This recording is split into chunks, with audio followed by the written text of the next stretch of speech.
ബഹിരാകാശ യാത്രികരായ Sunitha വില്യംസും Butch വിൽമോറും Starliner ബഹിരാകാശ പേടകത്തിന്റെ തകരാറ് മൂലം വീണ്ടും 8 മാസം കൂടി ബഹിരാകാശ നിലയത്തിൽ തുടരുകയാണെന്ന് ഇതിനോടകം എല്ലാവരും അറിഞ്ഞിരിക്കുമല്ലോ.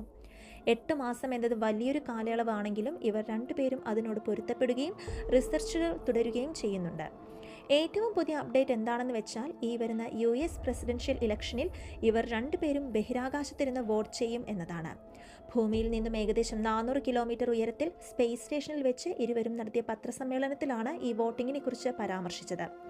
US പൗരന്മാർ എന്ന നിലയിൽ ഇരുവരും ഇതിനോടകം ബാലറ്റിനായി അഭ്യർത്ഥിച്ചു കഴിഞ്ഞു. You know, about staying up here longer, one of the things I was sort of regretting about a short duration flight is I wasn't going to be able to share it with a lot of people.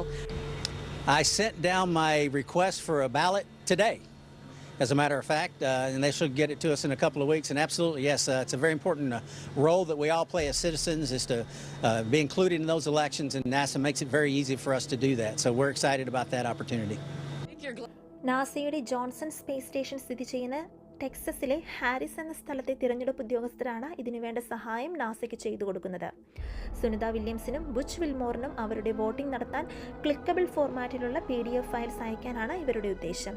ഈ രഹസ്യ ബാലറ്റിന് വേണ്ടി ഈ PDF file password പ്രൊട്ടക്റ്റഡും ആണ്. എന്നാൽ ഇത് ചരിത്രത്തിൽ ആദ്യമായി നടക്കുന്ന സംഭവമല്ല. 1997 മുതൽ ബഹിരാകാശ യാത്രികർക്ക് ബഹിരാകാശത്ത് നിന്നും വോട്ട് ചെയ്യാനുള്ള നിയമസഭാ ബിൽ നാസ മുഖേന US ഗവൺമെന്റ് അംഗീകരിച്ച ഒന്നാണ്.